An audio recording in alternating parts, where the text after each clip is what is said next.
Hello everyone, Chuck Northside Guy. Today, Super Bowl Sunday here in Chicago, frigid sub-zero weather. Thought I'd warm myself up by looking at some baseball cards and some YouTube videos. And I want to start with an observation that many of us are making about pricing today. This past week I saw an auction for a 1989 Upper Deck Ken Griffey Jr. PSA 10, and the card went for $5,800. And I recall when I got back into the hobby in the summer of 2018, I hadn't identified what I wanted to collect, but like many collectors, went and found heroes and their rookie cards. And I picked this Ken Griffey card up approximately $425. So $425 in 2018, $5,800 under auction this week.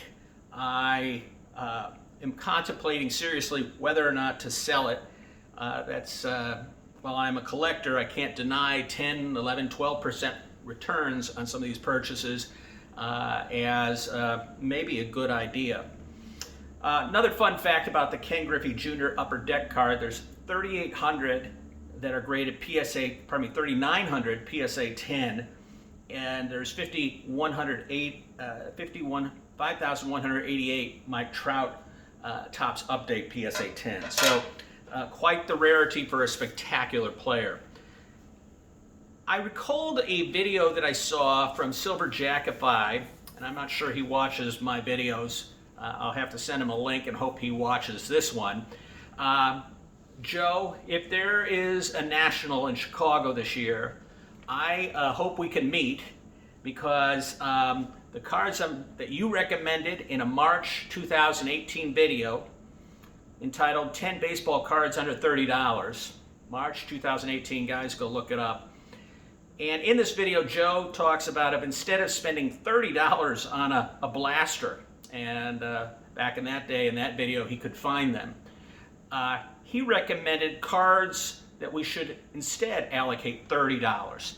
Well, in light of all this pricing, I wondered, are those cards still available for $30? Obviously they aren't, but let's take a look at some of the cards and what's happened to them. And before I jump in, Joe, I may sell some of these, and I'd like to share some of my profits with you for the great guidance and just the years of wonderful videos that you've shared with the community. So first up, again, all these cards were under $30. I went back and looked at my purchase price, and I verified that they were all under $30, purchased in the summer of 2018. Next up is 1989 Topps Traded Ken Griffey Jr. Again, I got this for $29.99.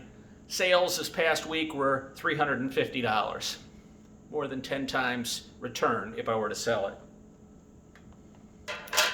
Next up, Greg Maddux, 1987 Topps Traded PSA 10.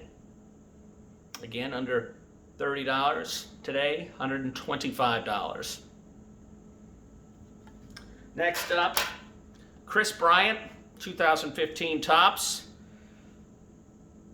Let's see what the price this week was, $75, so just up a little over 2 times my money, although Bryant's had a couple bad seasons. Well, this next card did not appear in Joe's video I mentioned. I do believe he shared it in another video, and I picked it up probably for about $70, $75 in the summer of 2018. It is, of course, the 1986 Topps Traded Barry Bonds PSA 10. It's been going under auction this week for approximately $800, so a 10 times return.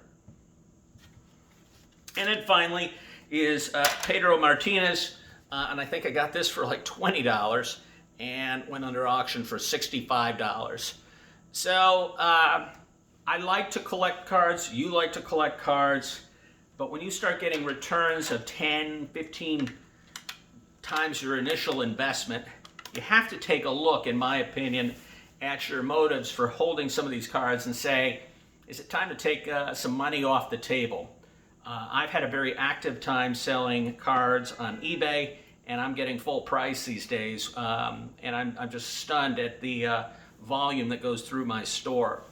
So I may do some reallocation by selling some of these cards, sharing profits with you, Joe, if we see each other at the National this summer, and fingers crossed that we do, and all of us do. And I may reallocate into some vintage. I'll keep you posted on my journey. Hope you enjoyed this video. Take care, everyone.